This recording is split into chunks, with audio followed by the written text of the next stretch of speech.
Dallas businesses are cleaning up after some protesters became rioters Friday evening into Saturday morning in downtown and Deep Ellum. I didn't want the last images that everybody saw of Dallas being what happened last night. David Berkowitz is organizing a crew of people to help clean up. There's plenty who need it. Stupid stuff. Kellen Daniel manages Sneaker Politics. He says he respects the protest message, but doesn't respect the fact that looters cleaned out his storeroom. It's in the six figures, honestly. The thing is, they only left with what's on display, a bunch of left-footed sneakers. Nearby at Piccoli, a gourmet popsicle shop, windows are smashed out. This is kind of like one of those heartbreaking moments where it's not fair, you know? They're already hurting financially from the COVID-19 pandemic. This happened, at this point, it's kind of like kicking you while you're down. Speaking of the pandemic, we've fought and scratched and clawed, and we've had a great community around us to get us to this point. F45 Fitness was set to reopen on Monday. We got the hate message with rocks thrown through our window. Now it's not happening.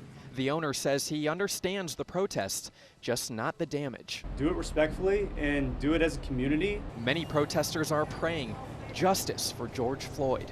And they want positive change for our community. And I think we all want that. And as a man of faith, Father Jonathan Austin wonders which protesters threw rocks through the front glass of St. Jude Catholic Chapel in downtown and why. They probably didn't even know this was a church.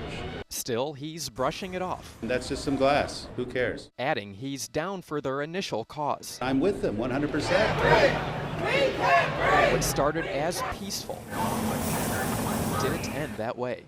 No, because I mean it was peaceful at first, but then it was chaos after that. Leaving some in Dallas to do what they can to chip in and help those affected pick up the pieces. Let us be of service to you. At Calvert Farms in Ellis County, work is underway for the upcoming corn harvest. You know, I grew up right around the corner over here and farming with my dad and my granddad. For farmer Lee Calvert, picking corn will begin under the worst of circumstances. Kind of the perfect storm for a bad situation for a lot of farmers. Calvert says amidst a years-long decline in corn prices, decisions made in Washington are dropping prices further. That in combination with the additional dip in price after the tariffs, it's really, really bad timing for a trade war right now. Bad timing. It's not even up to my chest. Made worse because North Texas is also in a drought. But these ears on a good year is as long as my forearm, and this year you can just see that they're not even as long as my hand. The president, touring Iowa Thursday, tried to calm fears from farmers across the country feeling the impact of tariffs, angling that the tariffs will help level the playing field globally. When you have a country that's charging you 50% tariffs and we charge them nothing, and then I raise it to 50%, and then we have politicians in Washington say, we are stopping free trade. No, they stopped it when they put on the 50%. In the meantime, the Department of Agriculture plans to roll out a $12 billion aid package to help farmers who have been hurt due to tariffs. Right now, I'm saying I'm going to have to trust his business acumen. Calvert, who has supported the president, says he's still hopeful in the long run tariffs will be a wise move, opening up new markets for them. He just doesn't know if some small local farmers will make it through. A lot of us aren't, unfortunately. I hope I do. You know, we'll know at the end of the year when I go talk to my banker. It's safe to say this car isn't moving anytime soon. Okay, so when I first walked out and saw it, I lost my mind. A frozen pipe burst at Kiana Vance's downtown Dallas apartment parking garage leaked water all over her car. By the time she realized what happened, I was like, oh my gosh, that's my car. it was frozen. I'm pretty positive that the back windshield is going to break or cave in. Pipes are bursting all across Texas following the once-in-a-generation winter storm. A countless amount of flooded homes. And it basically flooded all throughout the whole house. It's like the Twilight Zone. It's like whatever can happen has happened. Ziana Reed recently moved in at Legacy of Cedar Hill Apartments. I don't think I want to stay in this particular unit because it's been damaged for 3 days full of water. Now, following a burst pipe, listen to the sounds of her carpet. Water damage means she's having to throw away her family's furniture. The kids' bedroom says we have to throw out.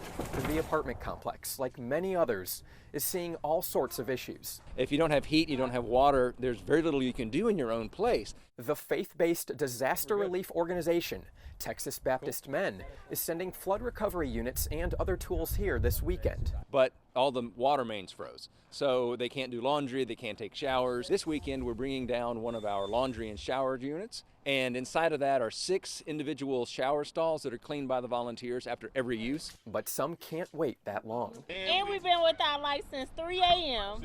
Monday. 3 a.m. Monday. And I have little kids, 4 of them. So we have to go to a hotel. Millions impacted by the storms. I just have to wait for it to thaw, I guess. Vance, while sad about her car, So I'm really lucky that this isn't as bad as what other people are going through.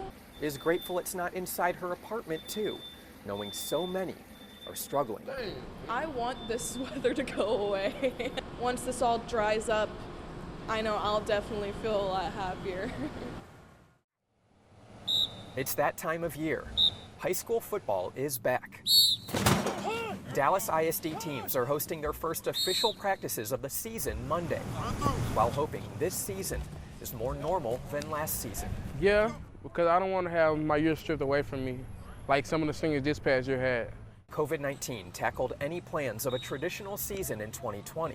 We had half a season. Now, Delta variant cases are rising. We just hope they don't shut us down. Madison High head coach Marcus Gates says half his players are vaccinated. He wishes he only had to concentrate on what's happening on the field. So for us, we spent a lot of time trying to figure out, okay, who's going to be the guy? But now he believes when it comes to safety, You know, I was walking through the locker room, I had all these signs put up from last year, COVID protocol. they have to keep their guard up. The University Interscholastic League, which provides guidance to public school athletic programs, tells Fox 4 it's still planning for a full return to activities this fall. I try to keep it positive. Senior running back Joseph Gatlin hopes his work this season allows him to score football scholarship offers on top of academic offers. I just want to get older to where I can be successful. He says he'll benefit from a full season to collect plays for a highlight reel instead of last season's slim schedule. 3 headbutts on me. 1, 2, 3, headbutts. We didn't know if we were going to play our next game because of COVID.